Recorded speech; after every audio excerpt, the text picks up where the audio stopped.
জুলাই আন্দোলন যদি না হতো তাহলে বাংলাদেশে কি হতো? চলেন আমরা ভিডিওটা দেখি।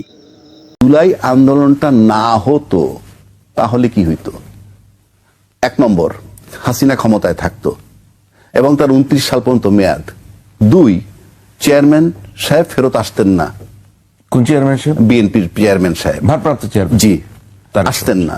3, বেগম খালেদা জিয়ার জানাজা কোথায় হইতো, দাফন কোথায় হইতো, এটা আমরা যেহেতু শেখ হাসিনাকে খুব ভালোভাবে চিনি, সেক্ষেত্রে আমরা অনুমান করতে পারি কি হইতে পারত।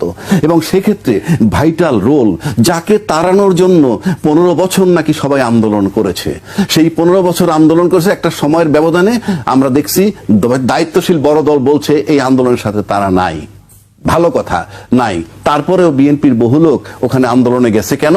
তারা হয়তো স্বতঃস্ফূর্ত হয়ে গেছে, অন্যায় অবিচারটা দেখে চরম মাত্রায় তারা গেছে। যাওয়ার পর যে পরিস্থিতিটা হয়েছে আজকে, কিন্তু সেই কারণে এত কিছু আপনি যা কিছু ধরেন, তাহলে ওই যে পরিস্থিতিটা হইল, সেই পরিস্থিতির কারণে কিন্তু নির্বাচন ফেব্রুয়ারিতে চলে আসলো 26-এ।